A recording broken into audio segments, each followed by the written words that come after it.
You know what's crazy about the 2025 NFL Draft? No one's talking about Cam Ward at all. A quarterback went with the first overall pick, and no one cares.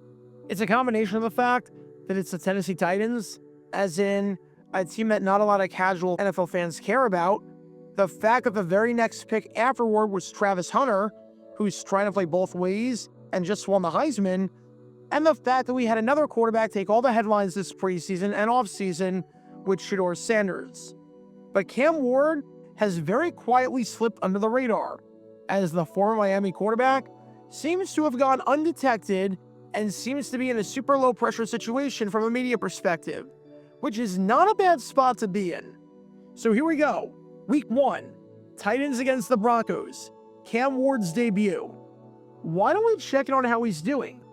Why don't we see how his debut is going so far? Okay, so far his team's winning.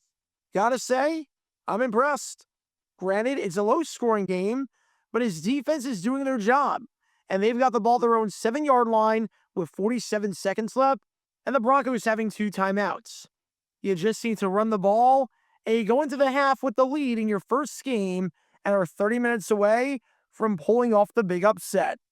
Even if it's not the prettiest, this isn't a bad spot to be in by any means. Just run the ball and run the clock, or get a big play on the ground, and you're good to go. It's going to be a fake to Pollard. Ward's in the end zone and got rid of it to Okonkwo. Oh my God, they threw the ball. Oh my God, they threw the ball. But why would you throw the ball? Now the clock stops. Now the Broncos can get it back. Now you just give to the Broncos an extra possession if you don't get the first down. Why would you throw the ball? Right, keep his confidence high. Oh, that looked like a broken play from the start. You're actually kidding me. Even better. This is just fantastic. Absolutely brilliant sequence there. So smart on so many levels. My mere mortal brain can't comprehend the genius that is Brian freaking Callahan. Come on, do it again. I dare you, you idiot. Do it again. Got the same look with the elbow bracing on. Cam Ward in the end zone goes down. It's Jonathan Cooper. Giving the Broncos the ball back with a short field and with no time coming off the clock. Good job. I'm sure this isn't going to backfire spectacularly in any way whatsoever. 4-man rush. Nix pumps, throws, got a man. It's Sutton. It's a touchdown. Yep, thought so. Welcome to Dumb Decisions. Before we break down what happened here, this whole series is about taking an in-depth look at decisions made during games that were clearly awful from the start. This isn't something to look bad in hindsight.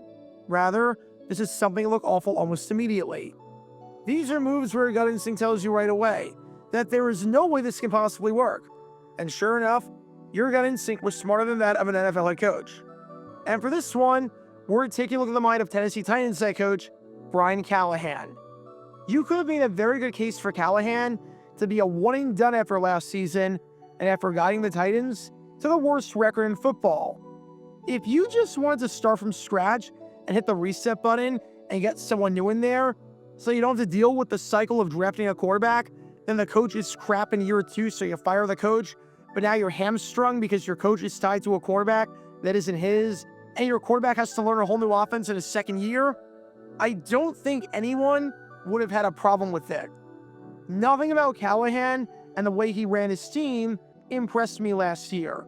And my God, did he find a way to lower the bar even more here.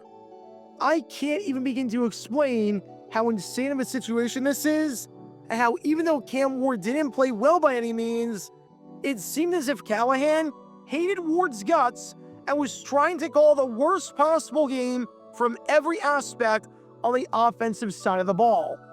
And this sequence was a prime example of that. So with that being said, let's take a look at why calling passing plays from inside your own 10-yard line with a lead and 47 seconds left in the half is a really bad idea. So far on the day, the Titans had done close to nothing. We were 5 drives into the game for Tennessee, and they came away with 6 points and a whopping 94 yards, or roughly 18 yards per drive.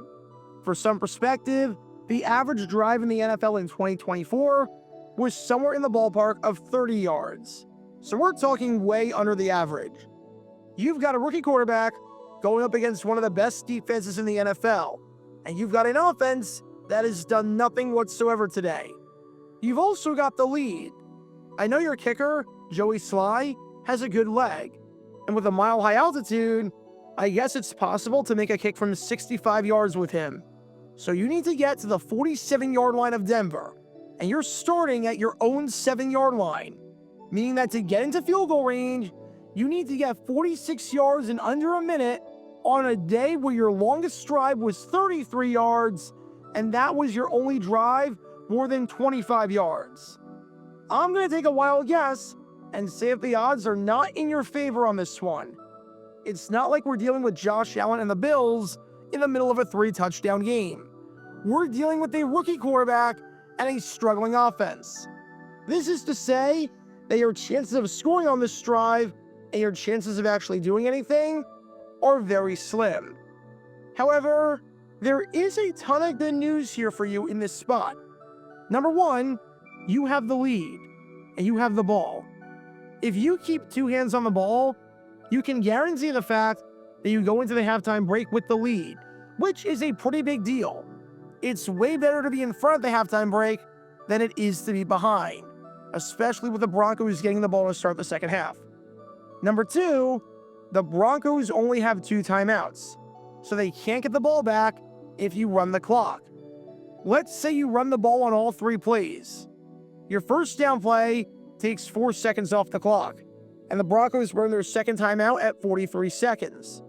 Your second down play takes 4 seconds off the clock, and the Broncos burn their third timeout at 39 seconds. Your third down play takes 4 seconds off the clock, and then the 40-second play clock winds down. There will be a minimum 5-second difference between the play clock and the game clock, so you don't have to call a 4th down play, so you don't have to give it back to the Broncos here. So even if the Broncos, who again have a great defense and have held you to under 100 yards so far in the first half, 29 minutes into the game, get a stop here, at least you're not giving it back to them. And number 3, you have 2 timeouts yourself. So if you should bust off one of these big runs and think to yourself, hey, we've got good field position, and maybe we can try to score some points here and be aggressive, you have time at your disposal. So what would most coaches do in this spot? What would most coaches with a brain opt for here? Simple. They would call 3 running plays because it's a true no-risk situation, as long as your guy doesn't fumble. If you get a first down, great. You can try and push it down the field and be a bit more aggressive. If you get stomped, you don't give the ball back, and you go into the halftime break with the lead. But what does Brian Callahan decide to do? What does this man right here that you've been watching this entire time decide to do? Call 3 passes with a rookie quarterback against a defense that held them to 94 yards in the first half, thereby ensuring the fact that if even one of these passes falls incomplete, if you go 3 and out, the Broncos will be getting the ball back with great field position because you're punting out of the back of your own end zone due to where you are on the field. Seriously, you've got the lead. There is no reason to get greedy. And even if you wanted to get greedy and didn't want to play conservatively, this isn't aggressive. This is just downright stupid. Aggressive is going for it on 4th and 1 in your own territory. Stupid is going for it on 4th and 35 in your own territory. There's a difference, and this was so stupid, I can't even begin to explain it. Even Dan Campbell is like, what the heck are you doing here? Just ask yourself this. What's more likely to happen during that sequence, starting at your own 7-yard line with a rookie quarterback having gotten no drives longer than 33 yards all day against one of the top defenses in football? You get 46 yards in a minute, or you go 3 and out? What's more likely? You get more points and get 50 or so yards to try a field goal, or you have to punt it back to the Broncos and they can tie the game or take the lead themselves?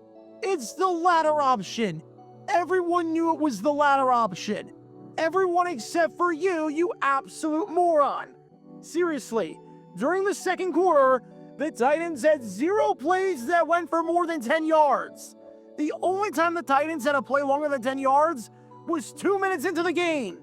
In order to go the length of the field in that time to get into range, you probably need at least 2 of those plays. And you had 1 in the first 29 minutes. Why did you think you had a better shot at doing that than just running the ball and maybe seeing if you could get a first down with no risk whatsoever? As soon as the Titans dropped back to pass, everyone knew that this was going to backfire. And everyone knew that the Broncos were going to, at a bare minimum, position themselves up to tie the game. You had 2 options, with one option ensuring the fact that you're leading at the half, and the other option not ensuring that, and you chose the second option. You had 2 options, with one option still allowing you to score without giving the ball back to the other team, and the other option allowing you to score with the high possibility that you give the ball back to the other team with great field position. And you chose the second option. Seriously, how does your brain work? And after the game, you can bet that the Tennessee reporters grilled Callahan for this awful decision-making and this awful sequence at the end of the first half that cost the Titans the lead. And rightfully so. Take a listen to this, because man, this is a doozy. Explain the end of half sequence with the 3 straight passing plays. Yeah, I was trying to be aggressive and see if I can get the ball moved out from underneath there, and we've kind of gotten a little bit of rhythm, so trying to take advantage of some momentum potentially, and it didn't really work out in our favor in that point. Worst case scenario, they have them turn around, score a touchdown the way that they did. Absolutely, it is. Yeah, it's a wild swing in the end of the first half that I was, tough to overcome those when you put yourself in that spot. And again, trying to be aggressive, see if we can get the ball moving back forward the other way a little bit, and didn't really work out for us. The horizontal passing qualify as aggressive there. What did you see that showed you that throwing the ball sideways was going to get you a lot of? Did you have the play calls, Paul? Did you see them? No. Okay. What were you expecting out of it? We had a couple of aggressive play calls down the field, try to work across the field with some of the man coverage they were playing. So we just didn't hold up well enough in protection. They covered it pretty well. First off, it's always a good sign when the coach is fighting with the reporter and getting feisty with him about the play calls. That's a man who seems qualified to be a head coach. No, I don't think Paul Kuharsky needed the playbook and the play calls when this was legitimately one of the plays you ran, where 3 receivers are right next to each other and you're clearly setting up a screen with no running back to throw the screen to. Great play call there. Really setting your quarterback up for success. Second off, you had momentum and were trying to build off of that? What offensive momentum did you have? Your longest drive was the first drive of the game at 33 yards. Your 3 drives in the second quarter averaged 16 yards per drive.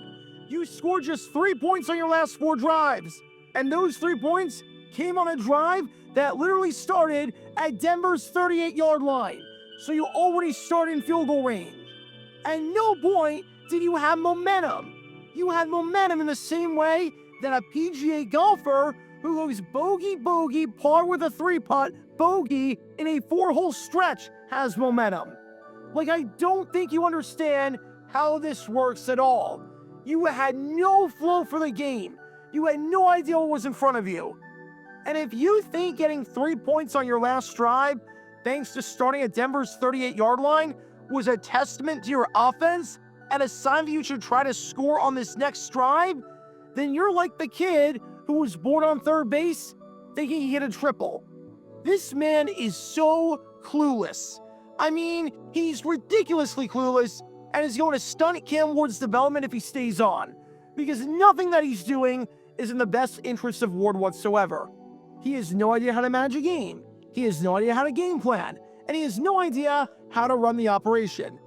There were a few questionable things that he did during this game that I have no idea what he was thinking on, and this was the most egregious one by far. If he gets fired after the 2025 season, moments like this will be the reason why. So what did we learn from all of this? If you can run out the clock and go into the half with a lead and you're pinned inside your own 10-yard line, then you should probably just do that. There's a time where you can push the ball down the field and a time where you should probably just play it safe. And if you can't tell a difference when it's not a gray area, but rather is blatantly obvious, then you shouldn't be coaching in this league. If your offense has been struggling all day, then don't put them in a spot where they're unlikely to succeed and are highly likely to give the ball back to the opponent with great field position. And if you're Brian Callahan, you might want to check the temperature on your seat. Because if it wasn't hot before, even despite finishing with the worst record in football last year, it might be pretty hot now. It might be warming up just a little bit. Because when all these elements are in play, you can't exactly be surprised when this play backfires. Talk about a dumb decision. Check out our live streaming schedule for the next few days. We're live every single day on this channel, whether we're covering a sporting event or playing GeoGuessr or just taking your requests. So make sure you like and subscribe and turn on the notification bell so you don't miss a single time that we go live and so that you can join this community. Also, thanks to all our members and our Patreon supporters who get exclusive perks like their name at the end of each video, members-only Q&A streams, and cool emojis to use on videos and during streams. See how you can join this community and become a member or a Patreon member by clicking the link in the description below.